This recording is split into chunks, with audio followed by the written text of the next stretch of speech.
chapter 29. We're going to finish the book of 1 Samuel tonight. We have a lot of material to cover. 1 Samuel 29. Let me just give you a little background. David was pursued by Saul. You know that. And in order to get Saul to leave him alone, he went to the Philistines, of all people, and said, "Can I live with you guys?" And Achish, the Philistine lord, said, "Yes, you can stay among us. You can live in a place called Ziklag." And that's where David was. He was there living with 600 of his warriors and their families. And the Philistine king, Achish, he really believed that David was loyal to him. David had conflicted loyalties. He was going to be the king of Israel. He was there because of King Saul. So, situation occurs where the Philistines go to war against Israel. David is living among them. David has all these warriors. They're going to expect David to fight with them against Israel, his own people. How is David going to get out of this? Well, let's read. Now the Philistines gathered together all their armies to Aphek, while the Israelites were camping by the spring, which is in Jezreel.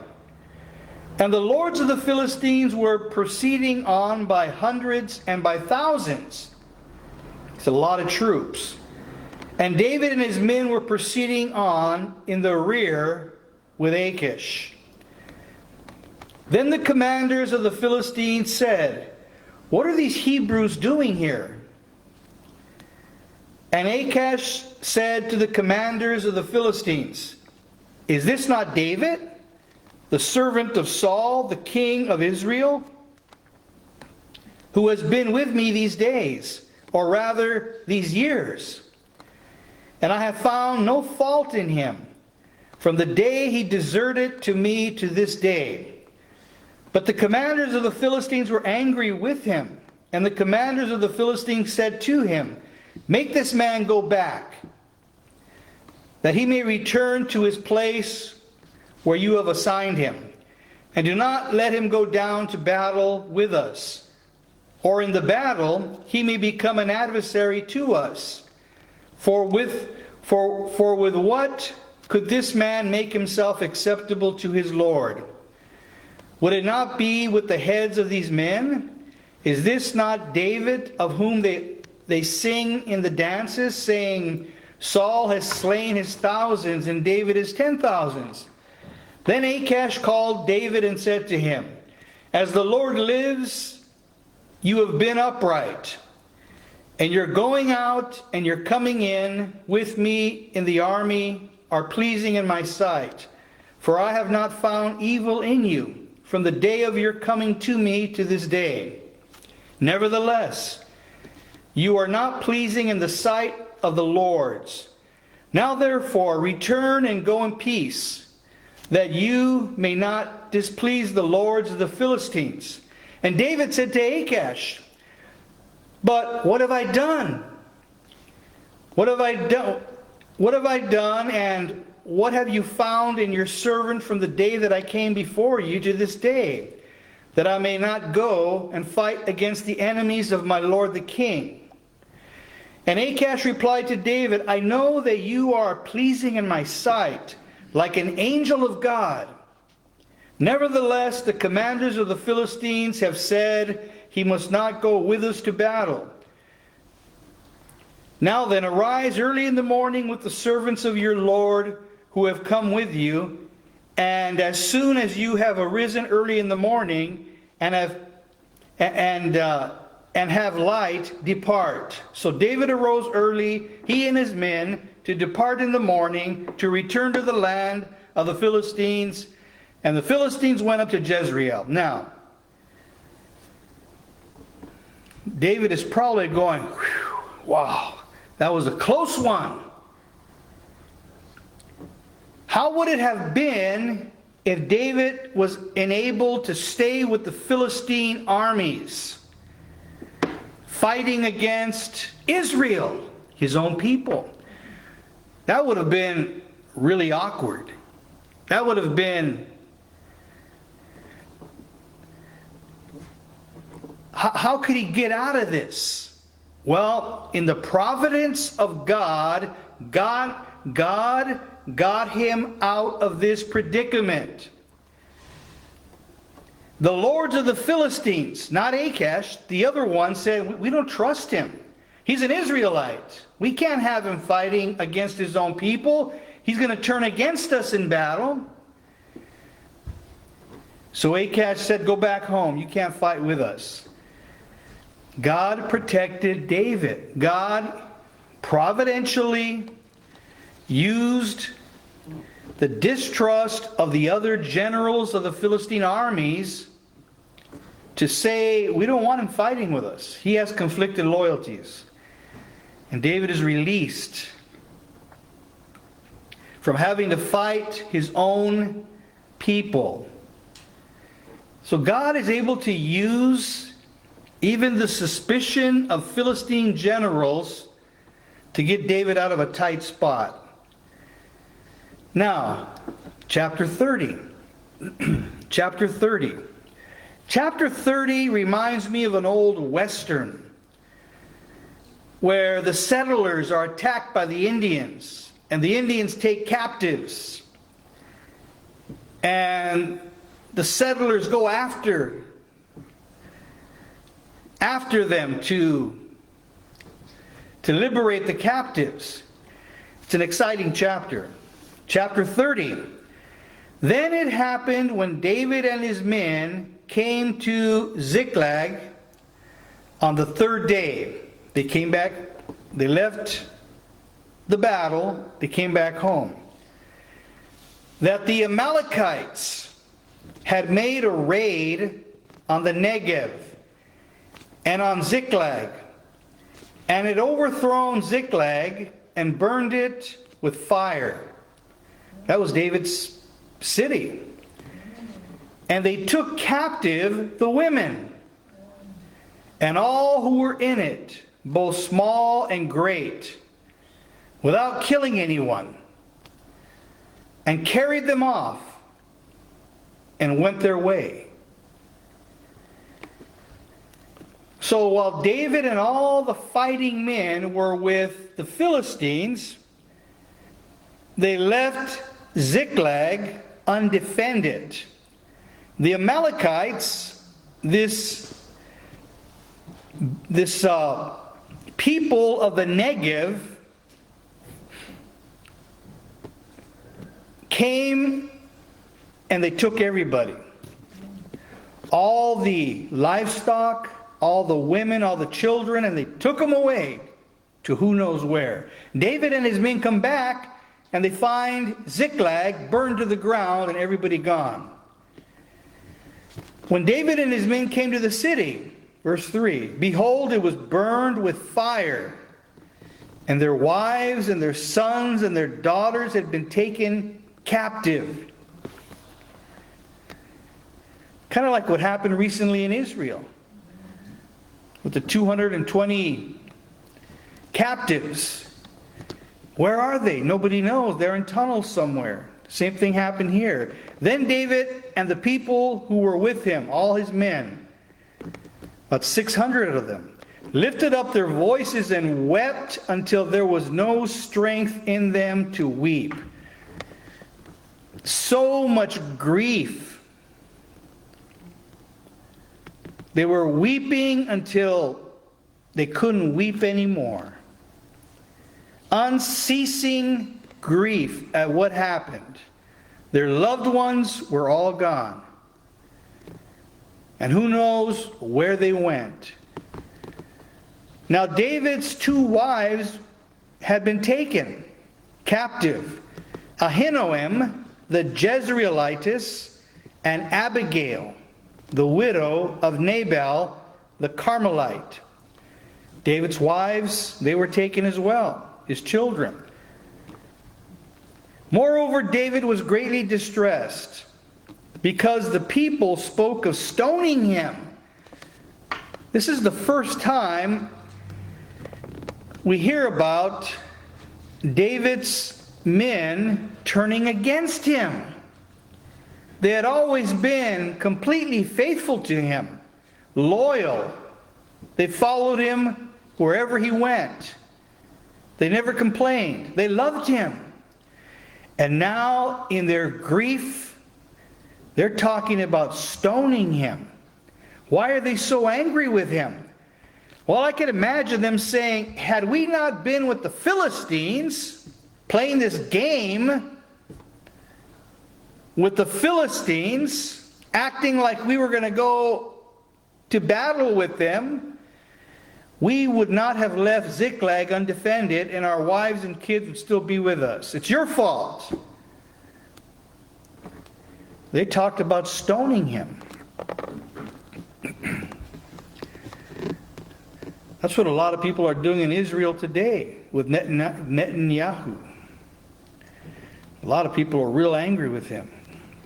I don't know if they want to stone him, but they want to vote him out down the road, because they're blaming him for not being aware of this attack by Hamas. Why didn't you know about this? This thing has been planned for 2 years. How could 2,000 men come across the border without the Mossad and the army knowing about it? You dropped the ball. You really dropped the ball. So David is in a very similar situation. They're very angry with him. For all the people were embittered, each one because of his sons and his daughters. They were blaming David. They wanted to kill him. What do you do in a situation like that when everybody's turning against you? I like this verse right here. But David strengthened himself in the Lord his God. That's what you do. Underline that. David strengthened himself in the Lord his God. When everybody turns against you and blames you. Now, this wasn't really David's fault. This wasn't David's fault. They were blaming him because of their bitterness and grief. And I'm sure David was grieving as well. They wept until they couldn't weep any longer. What do you do when you're going through hardships? What do you do? David strengthened himself in the Lord his God. That's what you got to do. You've got to strengthen yourself in the Lord your God. When the walls of your life are crumbling, and there's nothing but bad news coming your way, and everything is going south, get away and strengthen yourself in the Lord your God. That's what David did. That's what David did. Verse 7. Then David said to Abiathar the priest, Abiathar the priest, that was his priest, the son of Ahimelech, please bring me the ephod. That was the holy vest the high priest would wear. Within that vest were the Urim and the Thummim that gave direction. Please bring me the ephod. So Abiathar brought the ephod to David, and David inquired of the Lord. He sought God, saying, shall I pursue this band of the Amalekites? Shall I overtake it? Yes or no? Should I pursue them? Will I overtake them? And he said to him, Pursue, for you will surely overtake them, and you will surely rescue all. See, David did the smart thing. He sought direction from the Lord before just venturing off. Shall I pursue? And will I overtake them? They had a 3-day head start. They were out in the desert. Who knows where? That's a vast area. And that was their terrain. So David sought the Lord. That's what we got to do. Even in a crisis, when you want to panic and you want to just chase down these people, slow down, seek the direction of God. Should I pursue this? Should I pursue this venue? Should I or should I not? And God gave him the answer.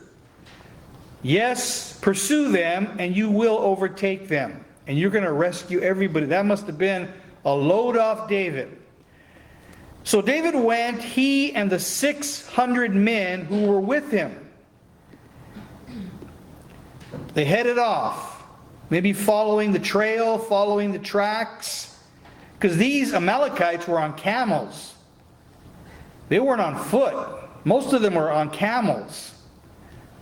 And camels can they can cover vast distances very fast. Because unlike horses, they don't need to drink water as much. And they can carry a lot more weight. That's why they are the preferred beast of burden in the desert. So David takes off with 600 men and came to the brook Besor. There's a brook out there. What I like to do with some of these locations is go on YouTube and type it in, and it'll show you pictures, maybe videos of where it's at. Of where it's at. And you can kind of see. That's the beauty of your phone. You should use it for educational things, not just games. Type in brook Besor, and it's a little brook out there. It's still there. And they came to the brook Besor, where those left behind remained. But David pursued, he and 400 men, for 200 of those were too exhausted to cross the brook, remain behind. So he started off with 600 men. And 200 of them were too exhausted. This was an exhausting pursuit. It was hot. I'm sure they didn't have good accommodation. They didn't have probably water because they took off quickly. So 200 of them couldn't go on. So they stayed by the brook. And 400 of the rest of the 400 continued on. Now remember that, because that comes up later. Now they're out there in the middle of nowhere trying to find the Amalekites who had disappeared into the vast deserts of the Negev. How are they going to find these guys? God brings them a guide. God brings them a guide. Now they found an Egyptian in the field and brought him to David and gave him bread, and he ate. And they provided him water to drink. They gave him a piece of fig cake and 2 clusters of raisins, and he ate. Then his spirit revived, because he was almost dead. For he had not eaten bread or drunk water for 3 days and 3 nights. He would have died. And David said to him, "To whom do you belong?" He was a young man, an Egyptian. "Where are you from?" And he said, "I'm a young man of Egypt, a servant of an Amalekite. And my master left me behind when I fell sick 3 days ago." So this young man was part of that raiding party that had taken that had burned down Ziklag and took everybody off. This young man was a servant to his master. Wasn't a very kind master because the master left him behind. No time to deal with stragglers. We're making tracks. We got to put thousands of miles between us and David. They left him behind. That was the worst thing they can do because he becomes a guide to David to lead him to the Amalekites. They left me behind when I fell sick 3 days ago. Verse 14. And the young Egyptian man said, we made a raid on the Negev of the Jethreelites and on that which belongs to Judah and on the Negev of Caleb, and we burned Ziklag with fire. So he's recounting, because these guys did a raid in that whole area. Then David said to him, will you bring me down to this band? Will you guide me? Will you lead me to them? And the young man said, swear to me by God that you will not kill me or deliver me into the hands of my master, and I will bring you down to this band. So David says, I swear, I will not kill you. I will not give you over to the Amalekites. So this young man becomes a guide to David to lead him to the Amalekites. You might say, what a stroke of good luck to find a young man that had been discarded by these guys to lead you to them. It was God and God's providence. He provided a guide to lead David to them. Verse 16. When he had brought him down, behold,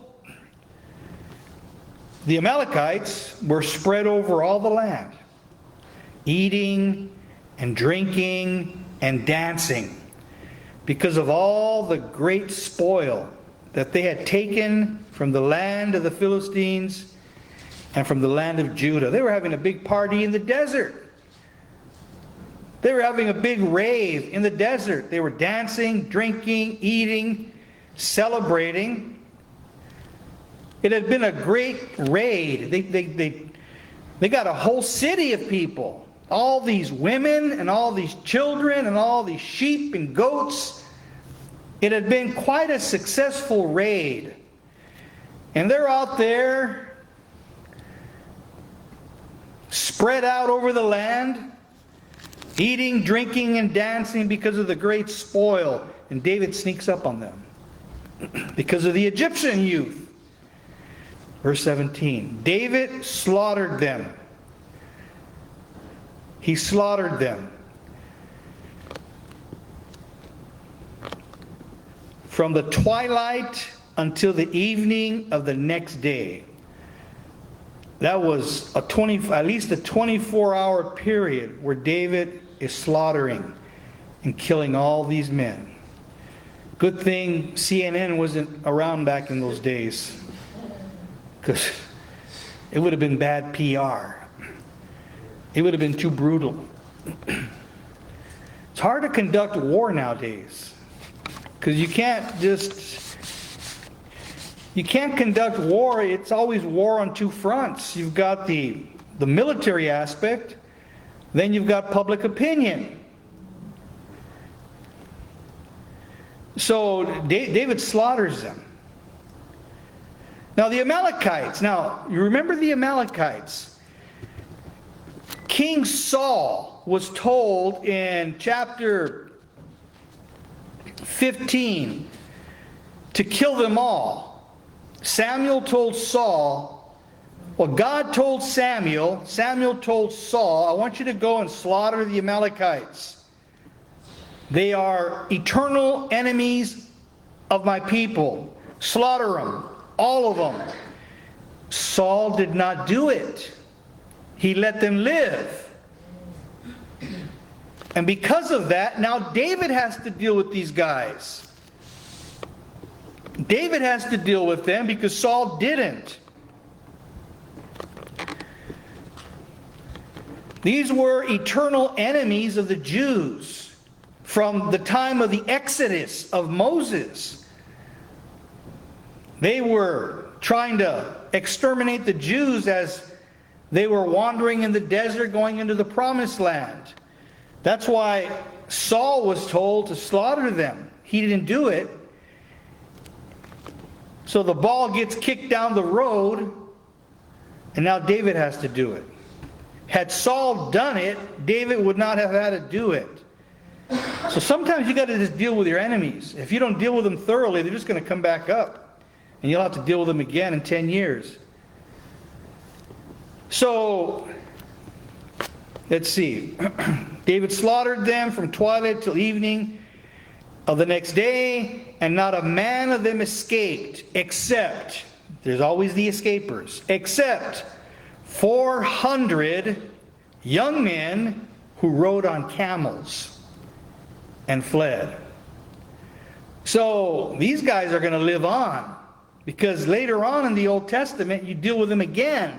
These 400 young men escape on camels and they flee.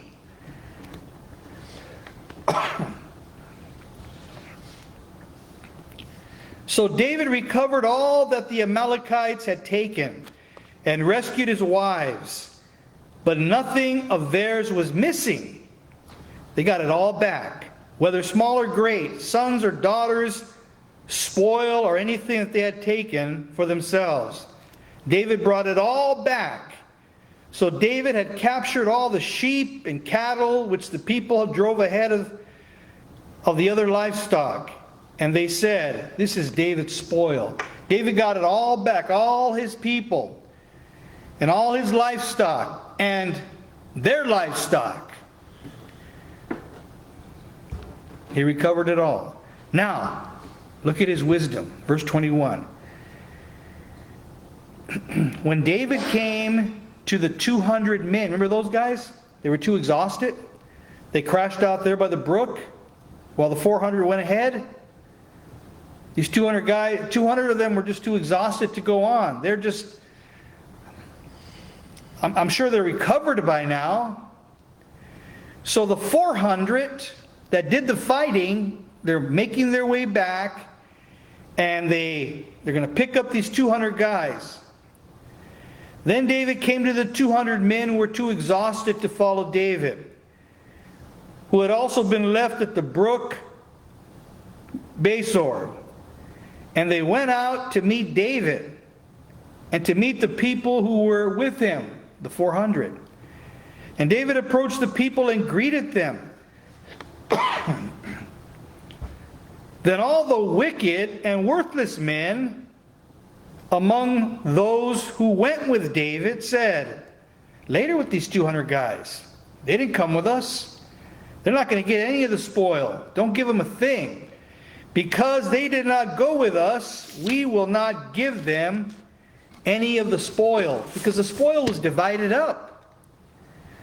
But not these guys. They don't get it. They don't deserve anything. Except to every man his wife and children. These 200 guys, they get their wives and kids back, but nothing else. That they may lead them and depart. Now, you're saying, well, that sounds fair. They didn't go fight. They got too exhausted, so they don't get any of the goodies. But David is wiser. He says, no, we're not going to do that to them. David said, verse 23, you must not do so, my brothers, with what the Lord has given us. For who has kept us and delivered into our hand the band that came against us. And who will listen to you in this matter? For as his share is who goes down to the battle, so shall his share be who stays by the baggage. They shall share alike. David says, no, we're going to split it up. All 600 of us. Those who went to the battle, those who stayed by the baggage too exhausted, we're going to split it up evenly. Now you're saying, well, that doesn't sound fair. Well, David's wiser. He says, no, we're not going to start dividing. We're not going to start dividing. If we did that, we're going to divide ourselves up. There's going to be too much resentment. No, we're going to split it up all the way around. We're going to share alike. So it has been from that day forward, and he made a statute. He made it a law. He made a legal statute out of it, and an ordinance for Israel to this day. To this day, David legalized that practice, that all the soldiers share alike. Share alike. Now, David also does something else. He's very wise. Verse 26. Now, when David came to Ziklag, he sent some of the spoil to the elders of Judah. He has all this spoil now. He has all this bounty, all this livestock. So he says, I'm going to share it. I'm going to share the love. And he sends some of it to the elders of Judah, to his friends, saying, behold, a gift for you from the spoil of the enemies of the Lord. To those who were in Bethel, he sends them some stuff. To those who were in Ramoth, he's sharing the wealth. Of the Negev, to those who were in, now these places we don't really know much about. These are strange little villages here. To those who were in Jatir, to those who were in Arion, to those who were in Shifloth, to those who were in Eshtemoth, to those who were in Rachel, to those who were in the cities of the Jerahmeelites. I'm just making these things up, by the way. Speaking in tongues up here. To those who were in the cities of the Canaanites, to those who were in Hormah, to those who were in Borashan, to those who were in Akik, to those who were in Hebron, and to all the places where David himself and his men were accustomed to go. He shared it all. He shared the love, all these obscure little villages and places that had helped him. He shared the spoil. That's why David became a very wise king. Two things he did very wise here. He didn't penalize those 200 exhausted guys. Now you could say those guys were weak. They should have sucked it up. They were trying to run down the Amalekites. The Amalekites had their kids, their wives. And they were just too exhausted. They couldn't go on any farther. But we don't know what it's like. It's possible to be so exhausted you just can't go on. 200 couldn't go on. David showed great wisdom in not penalizing them, not ostracizing them, not marginalizing them. To have done so would have created a rift and would have created division among his men. He says, no. We're going to split it all up evenly. Evenly. Those who stayed by the baggage, these exhausted guys, and those that went and tracked down the Amalekites. And then once he slaughtered them, and he had all the goodies, he shared it. Shared it with all these little towns right here. You don't even know where these. They are on maps, but they're obscure little places. See, David didn't forget those that helped him. To all the places where David himself and his men were accustomed to go, all these places that helped him, David did not forget those that helped him. It's a good lesson, isn't it? Don't forget those that helped you along the way. When you had nothing, where you were down on your luck, those that helped you. And now you have a bounty. Share it. Don't forget those that helped you out. So I think we're going to stop right there. I wanted to get all the way through, but I think I gave you enough information. This was kind of an exciting pursuit. David pursuing these Amalekites. The Amalekites, they were a fierce people. They were kind of nomads of the desert. Lived on camels. They made raids. They'd raid a town and take away everybody and probably sell them as slaves, probably into Egypt. But David found them. How did David find them? God allowed a young Egyptian servant to get sick. God allowed him to get sick and discarded by his master. And God used him to lead David to the Amalekites, who were out there celebrating, drinking, and feasting and dancing. David comes and slaughters them from twilight to evening of the next day. They must have been exhausted. 400 got away, though. Can't get them all. So, with that, we will close.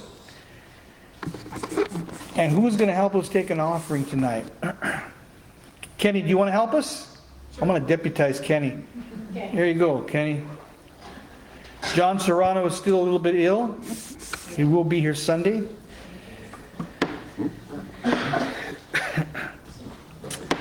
Let's pray. Father in heaven, we come before you and thank you for this exciting portion of Samuel. We know that next week we'll see the end of Saul. And we do pray now that you would bless tonight's offering, that you would use it for your glory and for your honor. In Jesus' name, amen.